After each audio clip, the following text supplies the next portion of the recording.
The day I drained my pool to stop a neighborhood tyrant. Have you ever sat in a moment so perfect it feels like the world is holding its breath? The sun is just warm enough. The breeze carries the scent of fresh-cut grass, and the only sound is the steady hum of your pool pump, a quiet reminder of a life hard-earned. That was my Saturday morning, sitting on my patio in Willow Creek, a tidy suburb outside Charlotte, North Carolina. A glass of iced tea sat sweating on the table, a book I wasn't reading open in my lap. I was just being. This was my sanctuary, the home I'd built with my late wife, Clara. She'd chosen this lot, saying, "James, this is where we'll grow old and watch the world slow down." For a few precious years, we did. But peace, I've learned, attracts trouble like a magnet.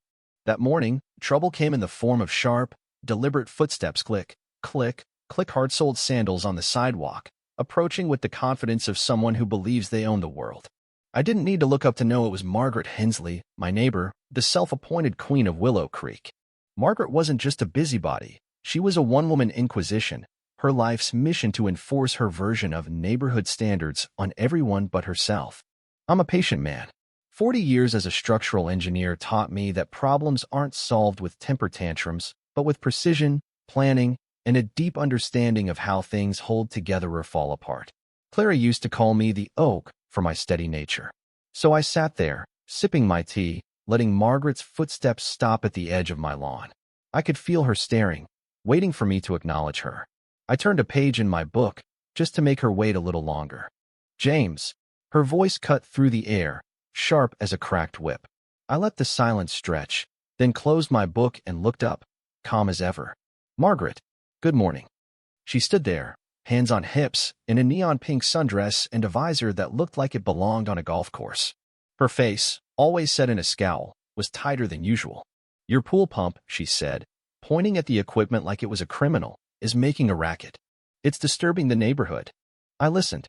The pump hummed softly, same as it had for 8 years. "It's a pump, Margaret. It's supposed to hum. Means it's working." "It's a nuisance," she snapped, as if she'd just uncovered a scandal. "It ruins the tranquility of Willow Creek." I glanced around. A squirrel darted across the street. A lawnmower buzzed faintly a few blocks away. Tranquil didn't begin to cover it. "I assure you, Margaret, it's well within the city's noise limits and the HOA's rules. Article 6, Section B, Paragraph 1, if you're curious." That stopped her. She hated it when I quoted the HOA bylaws she claimed to live by. Her eyes narrowed, searching for a new angle. Margaret had been my neighbor for 8 years, and in that time, she complained about everything. The shade of my mailbox, a perfectly standard gray, the height of my azaleas, trimmed weekly. Even the time my newspaper landed an inch onto her side of the property line. Each time, I'd met her with calm, factual responses. Each time, she'd retreat, only to return with a new grievance. It was exhausting, but I'd learned to outlast her. "Well," she said, recovering, "that's not why I'm here." Here it comes, I thought. My grandson, Ethan, is having his high school graduation party this Saturday. A big event.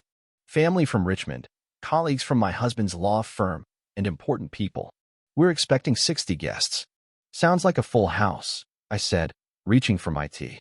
"Exactly," she said, her smile thin and predatory. "Which is why we'll need your pool." I froze, the glass halfway to my lips. "I'm sorry, Margaret. Did I hear you right?" Her smile widened, the kind that says, "Your agreement is just a formality. It's a pool party, James. Our yard is too crowded with tents and tables. For the sake of Willow Creek's reputation, we'll host the swimming here. It'll reflect well on all of us." She didn't ask.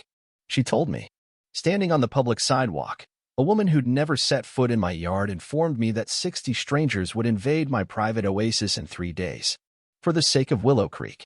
I stared at her, my engineer's brain usually slow and deliberate starting to churn with a different kind of energy.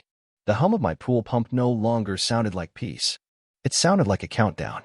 To understand why her demand hit me like a sledgehammer, you need to know our history.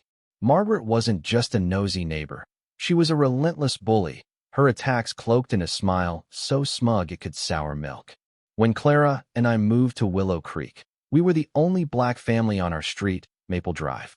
The neighborhood was old money, quiet wealth, where the biggest drama was usually whose hydrangeas won the garden club prize. We didn't care about that. We loved our house. I'd worked with the architect to design it, and the backyard was Clara's pride. A saltwater pool, a stone patio, and flower beds bursting with roses and jasmine. At first, neighbors were polite, waving from their porches. Then Margaret started her campaign. It began with a dustpan of grass clippings she claimed had blown from my mower onto her driveway.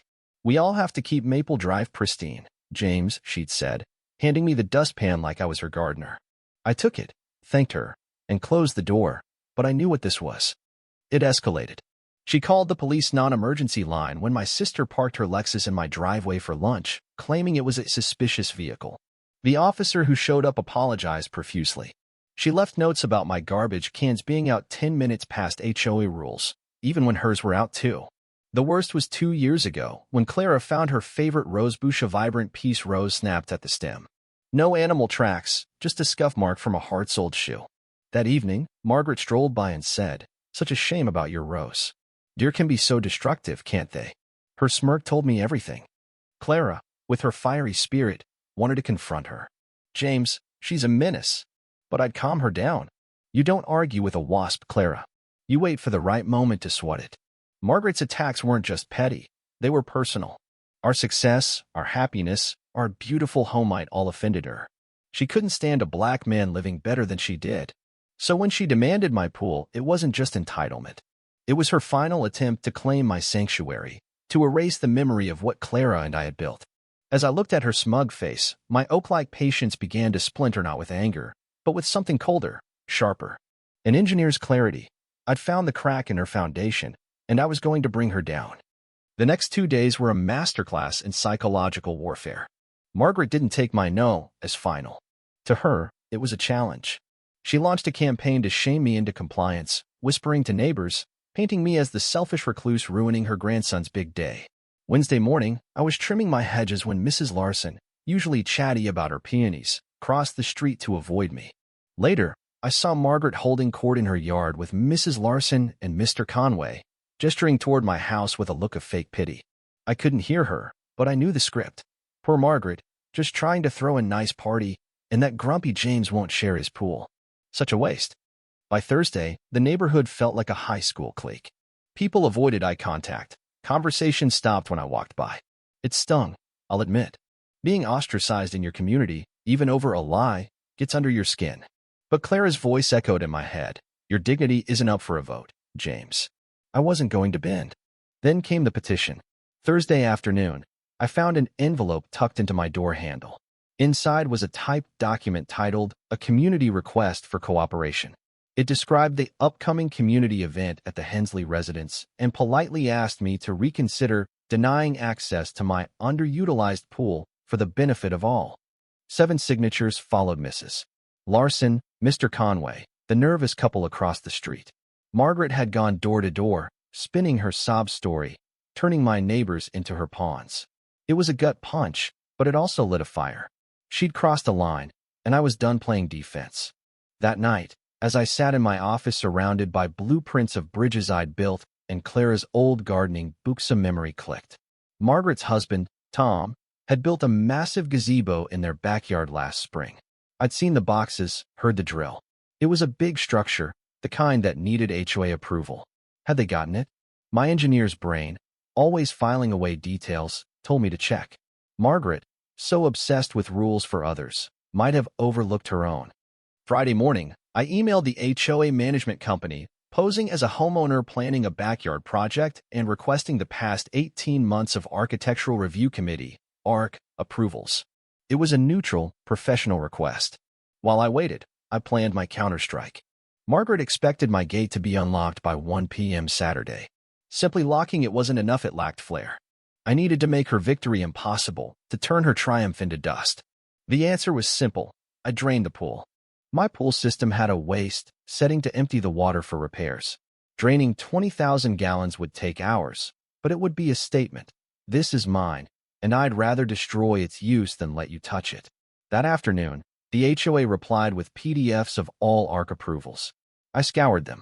No application, no approval, nothing for a gazebo at 214 Maple Drive. Margaret had violated Article 5, Section 2, requiring written ARC approval for structures like gazebos. The penalty? Fines and possible removal at the homeowner's expense. I had her. Saturday dawned bright and clear, perfect for a pool party or a reckoning. I sipped coffee on my patio, watching the sunrise. At 8 a.m., I walked to the pool equipment, attached the backwash hose to the storm drain, and switched the valve to waste. The pump roared, and water gushed out. The pool's surface began to drop, step by step, emerging like a secret revealed.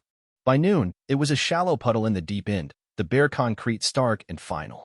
I draped a blue tarp over it, a visual slap in the face, and set a chair by the edge with my tea and book. Showtime.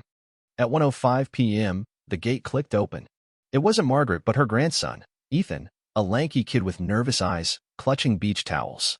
"Mr. Thompson?" "Grandma said we could use the pool." His voice faded as he saw the tarp-covered crater. "Closed for maintenance," I said, sipping my tea. "Found a leak in the drain line. Had to drain it. Terrible timing, I know." I gave him a sympathetic smile. "Congrats on graduating, though." Ethan's face was pure panic. He mumbled something and bolted, towels flapping. I settled back, waiting for the main event. 5 minutes later, flip-flops slapped the sidewalk at a frantic pace. The gate slammed open, and there was Margaret in a garish orange swimsuit, a straw hat like a UFO, her face purple with rage. She skidded to a stop, staring at the tarp, then at me, then back at the tarp. For once, she was speechless. "Margaret, you okay?" I asked, all innocence. "You seem upset." "What have you done?" She shrieked, loud enough to startle a bird from a tree. "My party. My guests are in swimsuits." I feigned confusion. "The pool sprang a leak this morning. Had to drain it to check the drain line. It's a shame, but these things happen." "A leak?" she spat. "How convenient. You did this to ruin Ethan's party." "Let's be clear," I said, my voice hardening. "Your party isn't my responsibility. You demanded my pool. I said no. You smeared me to the neighbors, and still, I said no. Your arrogance ruined your party, not me." She whipped out her phone, screaming into it. "Greg, it's Margaret Hensley. James Thompson drained his pool to sabotage my party. It's an outrage." She ranted to the HOA president as I calmly locked the gate. "You're trespassing, Margaret," I said. "Time to go." Defeated, she climbed over the low fence to her yard in undignified scramble in her swimsuit. Her party collapsed into awkward murmurs and early departures. Phase 1 was complete. Now for Phase 2. While Margaret scrambled to salvage her disaster, I drafted a formal complaint in my office. Quoting Article 5, Section 2, I detailed the unapproved gazebo at 214 Maple Drive, a 10 by 12-foot structure built last spring. I attached the HOA's PDF showing no approval and included photos I'd taken from my upstairs window, capturing the gazebo amid her failed party.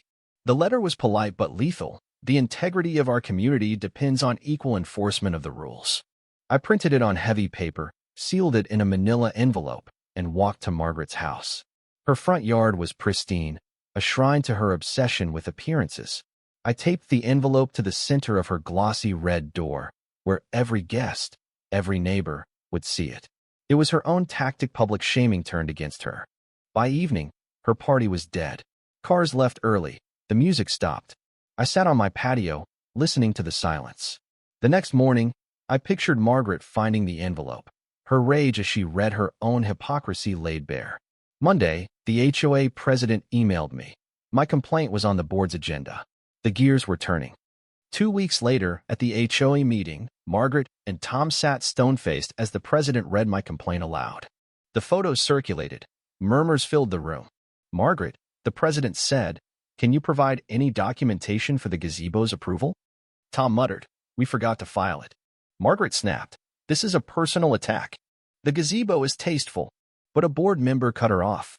"You've always insisted on the rules, Margaret. We can't have one standard for you and another for everyone else."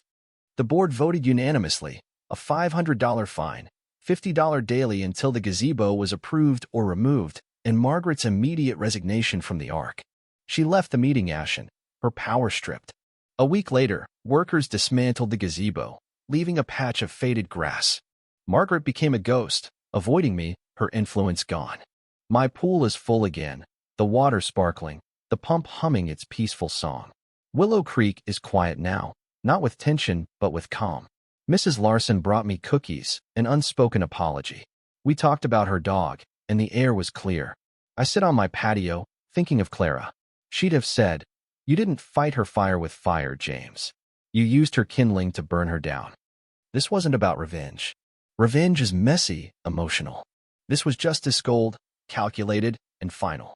It was about the truth. Rules apply to everyone, especially those who wield them like weapons. My home is mine again, my peace restored. Sometimes, standing your ground means draining the pool, reading the fine print, and letting the tyrant's arrogance be their undoing. What do you think? Have you faced a bully like Margaret, someone who thinks the rules don't apply to them? Share your stories in the comments. Did you fight back with force or strategy? How do you handle injustice in your life? Let's talk about it.